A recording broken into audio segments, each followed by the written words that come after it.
Vous écoutez Pierre Nantel. On parle parfois du rapport entre les gens d'affaires et l'art. Le cliché, c'est l'homme d'affaires ou la femme d'affaires qui a réussi puis qui a acheté des œuvres d'art, qui a mis installé dans sa maison, tout ça. Mais là, ici, ce qui est intéressant, c'est qu'on va parler avec le président de la Chambre de commerce du Montréal métropolitain qui a pris position pour s'assurer que le monde des créateurs ait accès à des revenus décents. On parle donc avec le président de la Chambre de commerce du Montréal métropolitain, Michel Leblanc. Bonjour, M. Leblanc. Bonjour, M. Nantel. J'ai resté très surpris ce matin en lisant la prise de position de la Chambre de commerce. Est-ce que c'est quelque chose que vous voyez, parce que vous parlez au nom de la Chambre de commerce, est-ce que c'est une tendance, une prise de conscience qui est de longue date à la Chambre de commerce ou c'est une urgence qui vous saute aux yeux maintenant? Bien, le soutien de la Chambre au milieu de la culture, ça fait maintenant presque 20 ans que c'est une chose établie. Quand on a commencé à soutenir la culture, c'est qu'on s'est aperçu que c'était un pilier de notre économie. Le PIB, là, tout ce qu'on produit dans la région de Montréal, 6% c'est produit dans le milieu culturel. C'est 8% des travailleurs qui sont dans le milieu culturel. Fait que ça nous définit, puis on le sait, là, on est réputé là-dessus. Puis depuis 20 ans, comme on le sait, on s'est attardé à lancer des messages qu'il fallait pas soutenir la culture que pour des raisons identitaires et des questions qui sont, je dirais, plus sociales, mais aussi pour des raisons économiques. Alors là, depuis la pandémie, puis on arrive à notre sortie qui est arrivée dans la dernière année, c'est qu'on s'est aperçu que, je le disais, le centre-ville, la COVID longue, ben, le milieu culturel, la COVID très forte et assez longue, merci. Les habitudes ont changé, donc en même temps qu'il y a eu des habitudes liées à la sortie de COVID qui étaient différentes, mais on voit la consommation de divertissement en ligne, on voit que le budget discrétionnaire pour le divertissement, il a diminué là, parce qu'on a de l'inflation puis on a des budgets plus récents, mais on voit le milieu de la culture lui-même qui subit de l'inflation dans ses coûts. La résultante de tout ça, c'est que présentement, c'est très difficile. Puis si on est un créatif, si on est un artiste, on souffre. Or, dans notre société, là, ben, il y a de l'assurance chômage. Il y a des façons de soutenir des travailleurs quand il y a des défis, quand il y a des périodes difficiles. Or, les artistes n'y ont pas droit. Et parce que c'est des travailleurs autonomes. Et là, ce qu'on dit, c'est attention, parce que ce qui est en train de se produire, puis si ça continue, ben ça va empirer, c'est qu'on va perdre du talent. Ils ont besoin de vivre, les artistes, ben ils vont cesser d'être des artistes. Les travailleurs dans le milieu de la culture vont se mettre à faire autre chose. Alors, la Chambre elle-même a fait faire une étude, a fait un grand forum. C'est un forum, c'est une rencontre de plein d'artisans. Il y avait plus de 1000 personnes. Puis là, c'était de faire le point. Quel est l'état de la situation, puis quelles sont les solutions qu'on doit mettre de l'avant.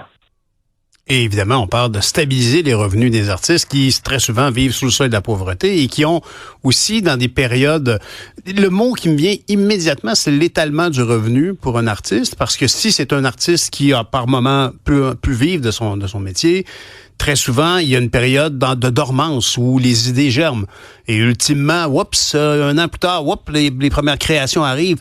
Est-ce que les gens de la Chambre, les membres de la Chambre du Montréal métropolitain, est-ce que ce sont beaucoup des gens qui occupent, évidemment, des immeubles, ils sont propriétaires d'immeubles, ils louent des immeubles. Est-ce que l'interaction avec la culture pourrait être plus concrète et immédiate? Est-ce que, par exemple, on a souvent évoqué qu'on devait consacrer 1% du budget d'un immeuble à l'art de rue, pas l'art de rue, je me suis mal exprimé là, à une œuvre qui va être à l'art public. Est-ce qu'il y a une politique comme celle-là qui a le vent en poupe actuellement à la Chambre de commerce? Oui. En fait, les grandes entreprises sont assez au rendez-vous. C'est-à-dire que quand on est, je ne sais pas moi, un couche-tard, un Desjardins, une banque, on est au rendez-vous. Si vous allez à l'édifice de la Banque nationale au centre-ville de Montréal, qui est flambant neuf, vous allez voir, c'est frappant. Il y a énormément d'investissements en art public. Ensuite, les entreprises elles-mêmes soutiennent par des commandites la culture. Puis, en pourcentage de notre PIB, on fait pas mauvaise figure. La philanthropie générale dans notre société est moins développée. Donc, l'exemple qu'on a, c'est le jeune professionnel. Ben, il y a beaucoup d'hypothèques à payer. Des fois, il y a des jeunes enfants. Il est en train, encore une fois, de s'établir dans la vie. Puis, quelque part, il a l'impression qu'il y en a plus pour être un philanthrope. Parce que l'image qu'on a, c'est qu'il faut être millionnaire, il faut être multimillionnaire pour être philanthrope. Alors, il y a des sociétés, puis on le voit aux États-Unis, où on sort de l'université, puis on donne un 20 $ dans l'année. Éventuellement, on a un meilleur emploi, peut-être qu'on donne 100 $. Et on n'attend pas d'être vraiment, vraiment riche. Tout ce qu'on sait, c'est que c'est une forme de solidarité collective qui s'opère. Alors, ça, c'est ce qu'on dit. Ça ne veut pas dire que les entreprises ne peuvent pas faire plus. Ça ne veut pas dire que la commandite ne peut pas être plus généreuse. L'État l'est assez généreux au Québec. Je ne dis pas que c'est toujours bien investi, mais collectivement, on la supporte moins bien. Puis on la supporte moins bien alors que présentement, on en consomme un peu moins. Puis là, c'est ça qui est le défi. Là. On consomme moins de culture locale. On est moins exposé aussi. La découvrabilité, c'est un mot à la mode. Si on la découvre pas, ben on la consomme pas. Puis si on la consomme pas, ben on la soutient mal. Alors là, il y a tout un enjeu. Moi, ce que je pense, c'est que devant nous, on doit travailler ce que j'appelle, moi, la demande. Pendant très longtemps, on s'est attardé à soutenir les créatifs, soutenir les organisations, c'est nécessaire, mais on négligeait de dire comment on développe l'appétit culturel chez nos jeunes, chez nos moins jeunes, pour que quand ils vont avoir des moyens, quand ils vont commencer à travailler, leur réflexe, ce soit d'aller consommer du théâtre, consommer des spectacles, d'aller investir dans des petites troupes du coin de la rue qu'on trouve vraiment bonnes, puis c'est des amis qu'on a connus. Bref, soutenir notre culture parce que ça fait partie de ce qu'on aime. Et là, ben, il faut le travailler, ça. Mais il est clair que pour vos membres du Montréal métropolitain, que moi j'associe aux différentes conférences données dans les hôtels au centre-ville avec des gens d'affaires qui écoutent et qui voient l'importance, par exemple, de la culture. Le voit beaucoup aussi au niveau de la vitalité du centre-ville. S'il y a une voix qu'on a beaucoup entendue post-COVID pour ramener les gens au centre-ville, c'est bien la vôtre. Il y a quand même un attrait pour la jeunesse d'aller au centre-ville. Quelqu'un qui vit, je sais pas moi, à Montréal-Est ou à Fabreville, venir en ville. Devant les Faux-Founes électriques, s'acheter un ensemble de 6 cordes de guitare chez Steve. Il y a une aventure urbaine comme on voit à la télé, comme on voit dans les films. Vous avez évoqué la découvrabilité. Il y a la culture a un aspect parapluie de plein d'enjeux, ceux que vous avez évoqués, mais ceux aussi que, si je ne me trompe pas, Pascal Saint-Onge est venu exprimer chez vous sur justement l'importance de voir notre culture dans tous les nouveaux écrans que les jeunes consomment. Vous avez une vision très grande de la culture. Votre intervention est celle du milieu des affaires. Est-ce que ça pourrait être aussi la vôtre à titre personnel? Ben oui, la réponse est moi personnellement, je pense qu'il faut qu'on l'aime puis qu'on la découvre puis qu'on découvre ce qu'on aime. On n'est pas obligé d'aimer tout. Puis souvent, c'est des discussions que j'ai avec des gens qui disent moi, sais-tu, j'aime ça, mais j'aime pas tout ce qui se fait. Ben je dis c'est exactement ça que ça prend. Puis comme il y a énormément de diversité à Montréal au niveau de notre population, de nos âges, de nos origines, ben il y a énormément de demandes pour plein d'œuvres culturelles différentes, de pièces de théâtre différentes, de supports informatiques différents selon nos générations aussi. La chose, je trouve, qui est importante, c'est parce que je le dis aussi, il faut protéger notre culture, puis il faut protéger notre centre-ville, puis ça va ensemble. C'est-à-dire que la culture au centre-ville, elle attire. Des travailleurs vont venir parce qu'il y a des spectacles en soirée, parce qu'il y a des festivals dans l'été, puis je travaille, puis là, en fin d'après-midi, je rejoins des amis. Il y a quelque chose de très riche dans un centre-ville où la culture est très vive. Mais il y a aussi besoin de ce que j'appelle, moi, nos amis du 450, puis de partout sur l'île. Et là, le danger qu'on a, puis c'est un autre dossier, mais c'est l'accessibilité. C'est l'accessibilité aussi en voiture. C'est-à-dire que Madame de Repentigny puis Monsieur de Chambly, qui viennent voir un spectacle au centre-ville... Ben, ils n'ont pas de carte d'autobus, ils vont venir en voiture.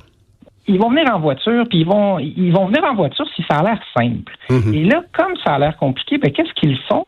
Ils regardent, est-ce que ce spectacle-là, je pourrais le voir dans le 450? Ben oui. Et là, le danger, c'est pas que c'est mauvais qu'il y ait des salles de spectacle partout sur le territoire, mais c'est qu'éventuellement, on se retrouve avec un risque à l'américaine de ville avec un centre-ville un peu trop de beigne. Et là, ben ça a des conséquences socio-économiques graves. Alors, la culture, ça fait partie de la recette gagnante pour le centre-ville. Il faut en prendre soin.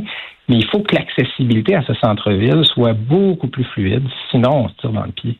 Mais et pour avoir visité Détroit, qui est l'exemple ultime de la ville baigne, c'est-à-dire que le centre-ville résidentiel était littéralement à feu et à sang, il n'y avait plus rien, et les banlieues fleurissaient quand même.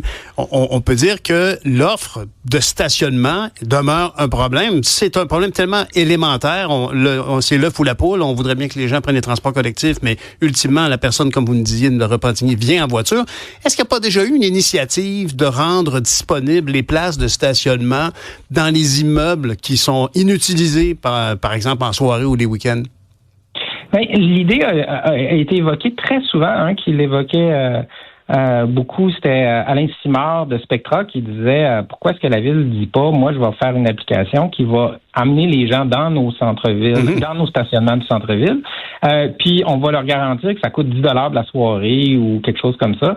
Ça va permettre aux gens de trouver que c'est simple. Puis là, ça a l'air qu'il y a des applications dans des villes américaines où on peut même réserver sa place. Oui, Parking Panda. C'est le Panda du parking à New York, entre autres. Oui. C'est ça. Ce qui veut dire que quand on part de chez soi, on sait exactement où on s'en va, on sait combien ça va coûter. Exact. Alors, c'est des solutions. L'objectif dans tout ça, c'est qu'on garde l'effervescence culturelle, c'est qu'on soutienne la culture, puis qu'on la soutienne parce qu'on en consomme. Monsieur Leblanc, votre sortie sur la culture en inspire plusieurs. Vous êtes un grand défenseur du centre-ville. Est-ce qu'on va vous revoir en politique, peut-être un sens plus large, peut-être à Québec ou à Ottawa? Toutes les entrevues se terminent par ça. Écoutez, je vais me donner le temps. Là, il me reste quelques mois à la Chambre. J'adore mon métier. Je vais examiner toutes les possibilités. Prenez pas ça pour un oui, c'est sûr que j'y vais, mais c'est sûr que je vais y réfléchir. En tout cas, il y a une vision d'ensemble. On vous en félicite. Alors, c'était évidemment quelqu'un qu'on connaît bien pour parler de la défense du centre-ville de Montréal, le président de la Chambre de commerce du Montréal métropolitain, Michel Leblanc. Merci beaucoup. Merci, M. Nantel. Au revoir. À bientôt.